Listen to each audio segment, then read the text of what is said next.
welcome to another episode of the Leadership Download. You're catching us at a good time. We're going to spend the next 2 weeks really doing a reflection of our podcast over the last 2 years. Travis and I, we've been doing this podcast for about 2 years now, and we've really put out a lot of content, and we hope that each and every one of you that have listened have really found value in this leadership content. So we're going to be doing a reflection for some of the podcasts that we got great feedback on, that got great reviews, just to kind of reflect on the last 2 years that we've been providing content. So we hope you enjoyed this reflection both this week and next week. And we'll be back with some new content in right at the start of the new year. So enjoy. Thank you. All right. Well, the first episode that we're gonna do some reflections on is the most viewed episode, the most watched on every channel, Spotify, Apple, YouTube. It's called "Dealing with Difficult Employees." We found this one was a popular topic, and we actually discussed this topic several times in recent months, and just wanted to show you a clip, and Travis and I will do some reflections on it. Dealing with difficult employees really starts with us as the leader, as the manager. Most of the time when we struggle to connect with an employee or we have a rebellious employee, we tend to want to place 100% of the blame on that person, and we don't want to take any ownership in trying to make that situation better. So really the number one way I think that we can begin to curb those issues with those troubled employees is to learn to listen. Most of the time when we encounter a difficult employee or maybe a difficult personality or someone that we just don't connect well with, we make a really dire mistake as managers and as leaders. Often what happens is we begin to push these people away, and we close ourselves off from them. And what ends up happening is, instead of trying to listen to them and understand what's going on in their world, we tend to push them further away in a state of avoidance. But the best managers are constantly attentive. They're always trying to figure out the best way they can help their employees, and that really starts with being able to listen. In my career, some of the most difficult employees that I've ever had, really, I was really able to bridge the gap with them by truly listening to what their problems were, what was their current situation in their lives, and that made that relationship a little easier to connect with that person. Yeah, Cameron, man, it's so weird looking at how much we've grown since the beginning of starting this podcast. Now we're at episode 50, and we just keep plugging along. But the idea behind what we were talking about in that episode, and I believe why it's such a hot topic and why it's been so popular for us, is the fact that we all have to deal with difficult employees at some level. Even entry level people have to deal with some sort of conflict or some sort of a problem employee. So the subject is something that I think we'll be talking about for the rest of our lives, and probably for the rest of our children's lives, and probably way beyond that. But the idea behind it is understanding that at the end of the day, as managers, our natural tendency is going to be we want to distance ourselves from the team. We don't want to begin to know the intricacies of our team, and that when we do that, it starts to put us in a position where we can't relate to our employees. We can't build the relationships that are necessary, and oftentimes, as I stated in the video, is we wouldn't have the problems that we have if we just learned to ask the right questions. Mm-hmm. Yeah, Travis. And then you mentioned, all I heard was listening. That's so key as a leader, and can't stress that enough, especially when dealing with difficult employees. You always want to listen and not be quick to defend, because that just is so non-productive. Yeah, I mean, the whole command and control model is slowly becoming outdated, and employees, team members, I like to call them, team members, they're demanding a relationship with their boss.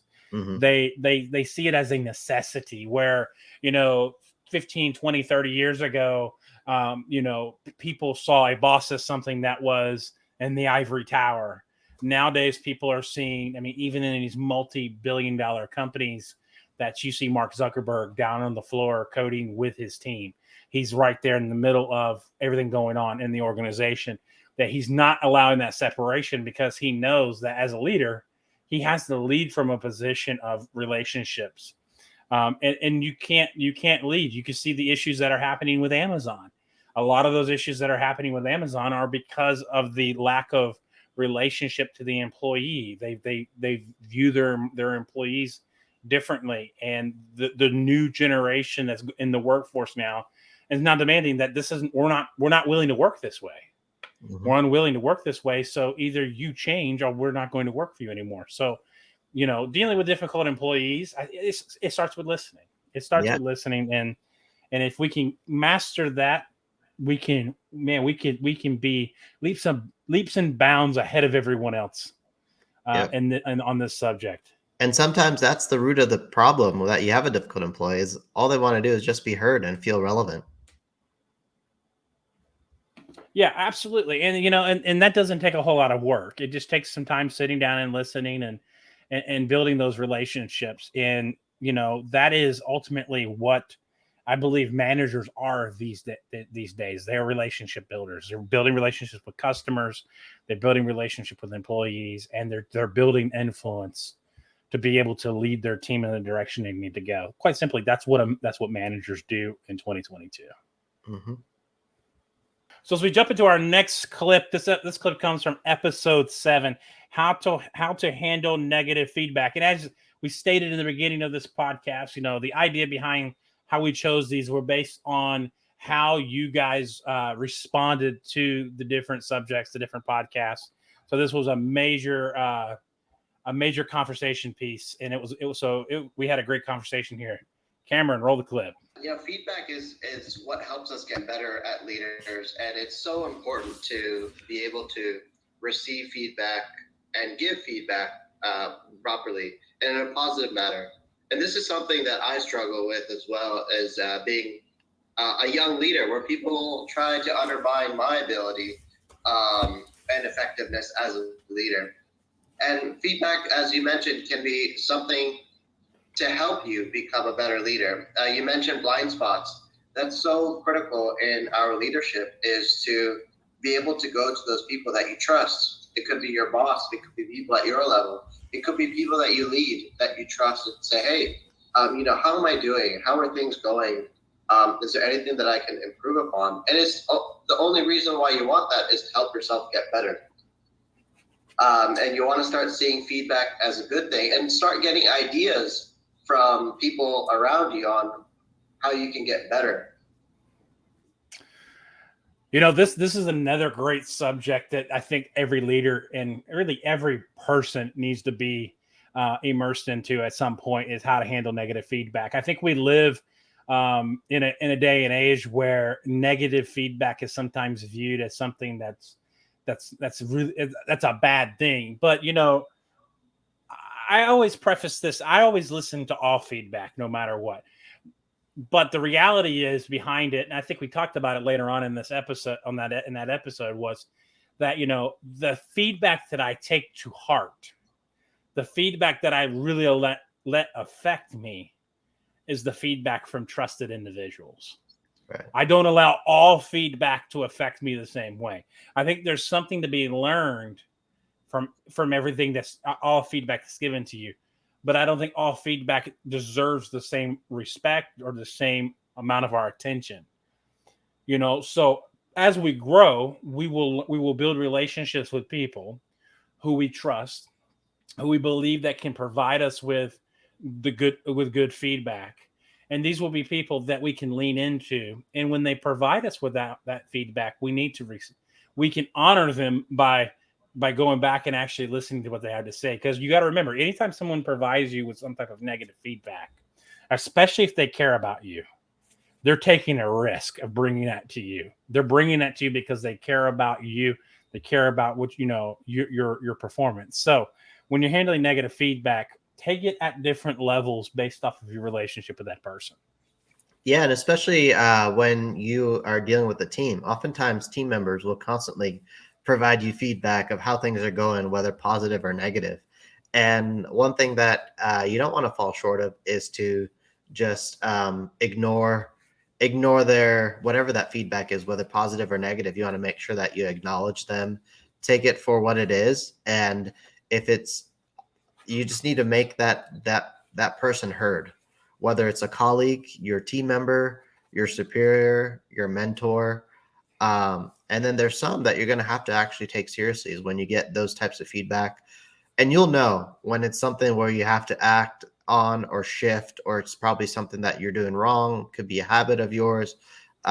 You'll know when it's time to take that feedback seriously and actually do something about it. Yeah, oftentimes, if I hear repeated feedback in the same area from multiple sources, then whether you believe it to be true or not, whether you trust it or not. That's when I really start looking and wanting to deep dive into the situation and trying to figure out what is the true root issue here. Because at that point, you begin to figure out, hey, there's some issues here. But on the flip side of this also is don't take advice from everybody.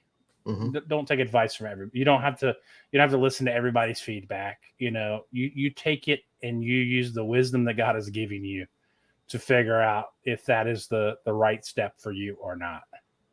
All right, and the next episode that we're going to provide some reflections on is one that we got really good feedback on, was episode 12, which was called Leading on Empty. And this was based off a book by Wayne Cordero. He wrote it. It's called Leading on Empty. So we will roll the clip, and here we go. There's nothing wrong with working hard. There's nothing wrong with the hustle and trying to make a difference and getting your name out there and building credibility. But at the same time, like you said, Cameron, you didn't leave any time for yourself. You didn't leave any time for a recovery period. And while that you may impress some people in the short term, the reality is you can't maintain that speed. You can't maintain that forever. At some point, it's going to be there's going to be a crash. I've had a few leaders on my team since where I've had operations managers come in or different leadership positions come in under me, and they're so eager to jump into the game and they want to do everything, and they want to make a difference, and they want to change the work. They want to change the way the business is run, and they're doing a great job.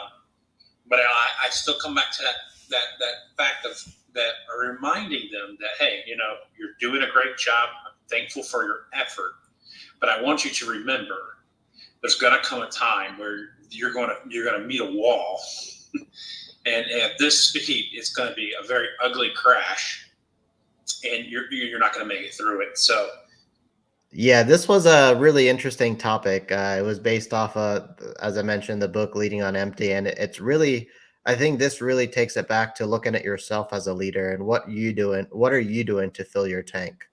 What are you doing to keep yourself renewed in your leadership role? Because leadership can be both very rewarding, but also very draining. A lot of focus can go on into your financials, your end product, the services that you offer, taking care of your people, and that you forget about yourself. And I think looking after yourself first and making that a priority first, making sure that you're able to have that proper balance where you're able to be healthy for your team. Because if you're not healthy for your team, you're going to bring your team down, and you're not going to be there to support your team. If you're staying up till 3-4 in the morning, and I know both Travis and I have done this before for work. If you're up till 3 or 4 in the morning and you show up at work at 8 a.m. and you're just completely drained, where you can't even handle a conversation with your team, that's a real issue. So it's so important to keep this as a priority, is to be in tune with yourself, in tune with How are you feeling? How tired you are? Are you refreshed? Are you getting enough sleep? Are you being productive, intentional in your day to day, and focusing on yourself first? I think one of the things I thought about as I was listening to this clip is as we have this discussion in the field of work that we work in, the the the response you're going to get to that is, hey, there are seasons of time. In the FBO world, you look at it, there are the Super Bowl weekend. There are major holiday destinations. There are golf tournaments that determine that a location just absolutely explodes for a weekend, and there's probably 3 or 4 days where the management team probably doesn't sleep that much. They're running around the clock. Or there's a time of the season with even in the commercial aviation business where things pick up and they're very busy and it's very demanding. But my response to people then is, okay, I understand that there's going to be potential seasons of time that you may have to kind of gun it out a little bit more. You may have to run a little harder than normal, but make sure that's only a season of time. And what I mean by a season of time is make sure that's maybe a block of days that you understand, okay, I had to grind it out for the next couple of days because of the demand of what's going on. The problem in what we see when we talk about burnout is that people get into that grinding mentality and they never ever get out of it. Mm-hmm. They never step away from the work. And then that's when the burnout happens. That's when the divorces happen. That's when the relationships begin to sever. That's when you start doing poor work because you're suddenly not able to produce good work because your even your judgment is impaired. So as we talk about this idea of leading on empty, we have a responsibility to ourselves of knowing when to hit the pause button and knowing when to refresh, but also knowing when, hey, I got to run for hard for the next couple of days, but then on the other side of this, I'm going to take some time off and I'm going to intentionally get away. I've known people who, there's certain months of the year that their businesses ramp up very hard and they're working 12-hour days Monday through Friday for 2 months. But then that's followed up by a month and a half to 2 months of working 4 to 5 hours a day, and they're gonna get some of that back. So they know it's easier. They know there's a season for that, and they know.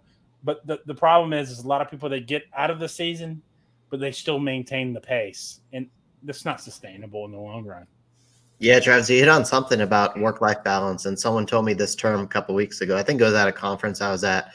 It's like it's not work-life balance; it's having that life-work balance, where you're able to have that balance of doing what you really enjoy, your hobbies, what's your social life, family, making sure that you keep those a priority, and then you don't get so engrossed in your day-to-day work where you're almost defined by what you do rather than who you are as a person. Because I've been in that situation where you've been so ingrained in work that you've almost lost like who you are, and everything and anything that you do is just work, and that's how you're defined as. You want to be defined as who you are outside of the workplace, right? How much time are you spending with your family? How much time, what are you doing on your social life? What hobbies do you like to do? And also taking that time off that you need, because burnout is not a fun place to be at, because once you reach burnout, it impacts you not only physically, mentally, but it impacts, like you mentioned, Travis, your relationships as well, and some of those really important key relationships in your life.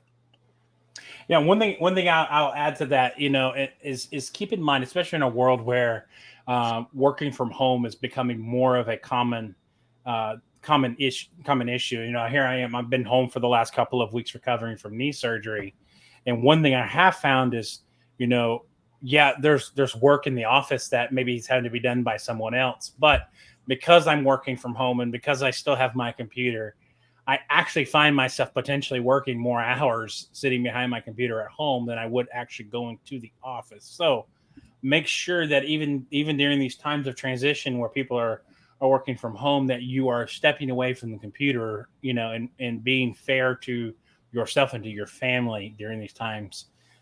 Because it's so easy to eat dinner and then jump right back on the computer and continue working, when if you were in an office setting, you would be doing that. So all these things come into the balance of getting that right, life to work balance, like you said, Cameron, to getting it right. But we can't lead on empty, so we have to treat ourselves delicately all the time.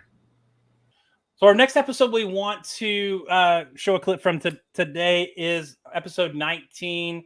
How you show up matters. Cameron, roll the clip. So you hear these buzzwords, you hear about employee engagement, and really the easiest way to drive and to maintain engagement with your employees is to be there side by side with them. And one of the first things I do every morning when I walk into the office, I go through and I say hi to every employee. I check in with them, see if they need any help with anything, make sure that things are running smoothly. And then I can go ahead and get into the things that I need to get into, knowing that I'm there for the team, and if they need me, my door's open for them. Yeah, I mean, Robert said it best. Being that not only the go-to person for support, but being there in the front line really means a lot. As a young leader, you always have some good role models, and then you also have some bad role models, and in between that, you then decipher which one you want to emulate. And I think, with everything going on in the world and everything going on in the workforce right now, do you have sympathy? Can you put yourself in their shoes? And that's really big, stopping and saying hi. Even though you have 10 emails you got to get to, that really does mean a lot Monday morning, first thing. Oh, you asked about my weekend. Thank you, right? And then you move on and proceed. It really makes an impact. Yeah, this was an interesting one on a topic on how you show up matters, because it is something so important. This is something that I noticed when I first got into the workforce. First job is my boss. He would not even go to his office when he came to the workplace. He would not even unlock his office, go in there, drop anything. First thing he would go to was where the employees were. He would check on us, spend some time with us, look at what's going on for the day, check how we were, check how the supervisors were doing. Used to be sometimes it would be almost an hour before he got to the office, because he was so focused on making sure that the team knew he was around. It wasn't just the first thing that he was going to do is go drop off his stuff in the office, put up the computer, and start emails, because who knows when he's going to get out of the office then. Mm-hmm. Instead, he started with the people first. And that's something that I've always tried to emulate since seeing that, that type of role model is showing up and making sure that the employees, your people know, and your team knows that you are truly there for them. And I think small actions like that, even what Robert was saying, is just making the intention, saying hi, and showing up. And I think having that physical presence, and sometimes you don't even have to say a word. You just are present and just be in that employee common area and just listen.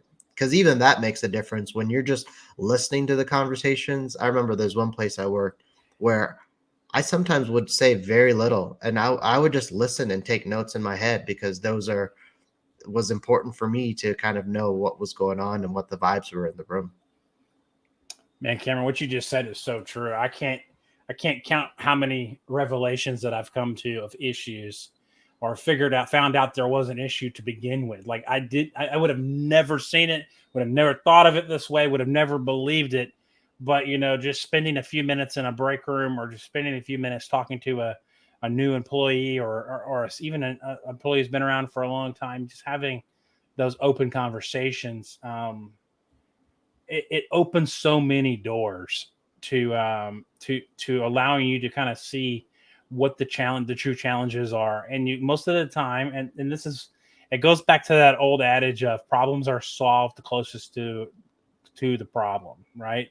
And a lot of the reasons why the federal government's a mess, any government's a mess, is because problems are trying to be solved at a high level, when it's really the people who are on the ground that can give you an explanation. The reality is, my mechanic, my supervisor, my fueler, my agent, whatever you want to, whoever it is, who's out there day in and day out, they can tell you, hey, if you were to put a screw right there and hold this little widget up, this would make the job this much easier. Well, I just spent 20 cents on a screw and made everybody happy. Well, I wouldn't have known that unless I start asking questions and start seeing what people need. Oftentimes we never do that. So we make that's one of our biggest mistakes is we don't show up, or when we do show up, we have a presence that is intimidating and people don't want to talk to us. It's usually one or the other. So we want to have that approachable attitude. We want to be able to communicate with our team so that we can get the most out of our time with our people. Well, we hope you enjoyed this part 1 of reflecting on our podcast for the last 2 years that we've been delivering leadership content to you. Catch us next week, next Wednesday, 7 p.m. Eastern Time, for part 2 on our reflections. We'll be reviewing some other episodes that we found that had good feedback and added value to you all. So we'll catch you on the next one for part 2.